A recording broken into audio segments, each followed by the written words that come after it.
여당 법사위원들이 수정하고 통과시킨 이 언론중재법 개정안에 대해서는요.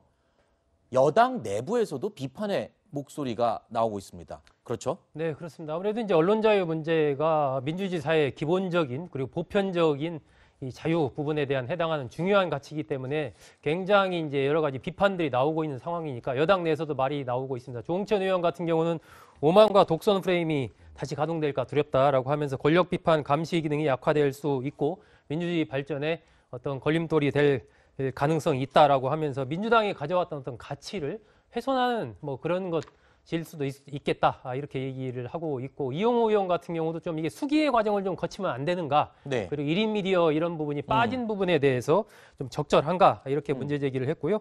오기영 의원 같은 경우는 뭐 이 징벌적 손해배상제를 언론에만 이렇게 적용하는 부분이 과연 적절한가 네. 이런 얘기들을 하고 있어서 민주당 내에서도 어쨌든 이 법안에 대해서 빠르게 이렇게 처리하는 부분에 대해서 네. 여러 가지 좀 이 우려가 나오고 있는 상황입니다. 네.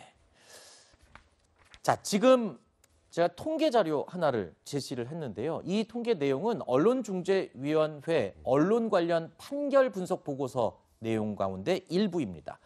원고의 유형을 보면 일반인은 31.4%로 전체의 3분의 1 수준에 불과하다라고 나와 있는데요. 자, 민주당은 가짜 뉴스로부터 선의의 피해를 받은 이 국민 피해를 줄이기 위해서 언론중재법 개정안이 반드시 필요하다라는 입장입니다.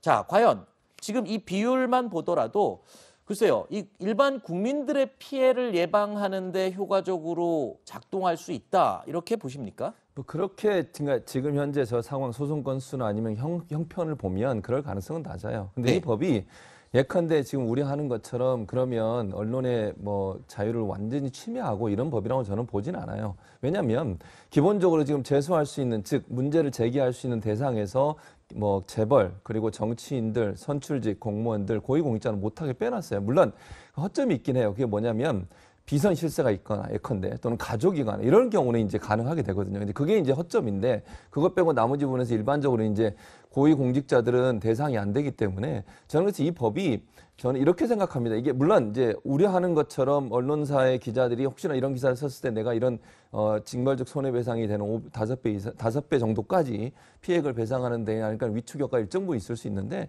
그거보다는 예방 효과가 더 크다고 생각해요. 그러니까 무슨 말이냐면 올바른 보도를 하는 데는 문제가 저는 없다고 보고요. 이제 정말 그 문제가 있다고 하는 보도를 했을 경우에 이제 문제를 삼는 거니. 그리고 하한선도 예전에 좀 있었다 그걸 없앴어요. 그래서 하한선도 없기 때문에 이제 최대 5배까지 하는 거고 모두 다 5배까지 다 징벌을 하는 건 아니니까 그런 점에서 온다고 하면 허점이 있긴 하지만 기본적으로 이 법이 언론을 말살하고 언론의 자유를 탄압하고 이런 법이라고 저는 보지는 않습니다. 일단 지금 많은 분들이 혹시 오해하실 수 있는데 지금 언론의 오보에 대응 못하는 거 아닙니다. 네. 민사로 손해배상 청구 소송할 수 있어요. 그렇죠. 그거 다 있는데 지금 추가로 지금 법을 만드는 거예요. 여기에 대한 특별법입니다.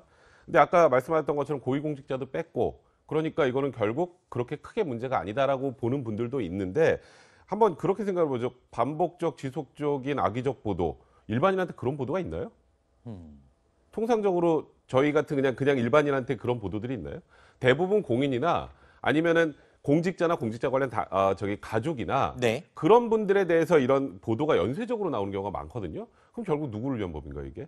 이게 일반 시민이 이 언론중재법에 따라서 문제를 제기할 가능성 거의 없습니다. 제가 보기엔. 일반 민사상 손해배상 청구의 대상이 될지언정 여기에 포함될 수 있는 건 저희들이 지금까지 봐왔던 여러 가지 큰 논란됐던 인물을 제외하고 없기 때문에 네. 그래서 이게 소위 말하는 그 고위공직자를 뺐지만 결국 그런 분들을 위한 법이 될 수밖에 없다라는 게 법을 그러니까 바라보는 비판의 고위공직자를 시각입니다. 뺐으니까 대상이 안 된다는 거예요. 그러니까 대상이 되는 사람이 일반인이기 때문에 처벌을 한다라고만 생각하지 말고 그걸 예방하기 위해서 법을 만든 거고 네. 일반인들이 대상이 안 되면 처벌 안 하는 거잖아요. 아무도 처벌 안 받게 되는 거잖아요. 처벌법이 아니고 손해배상 대상 관련 법이고요. 그러니까요. 이거는 알겠습니다. 좀 여러 가지 그런 문제들이 좀 있는 알겠습니다. 이렇게 이 아주 첨예한 이 대립이 그리고 또 논란이 되고 있는 법이 바로 이 언론중재법 개정안입니다.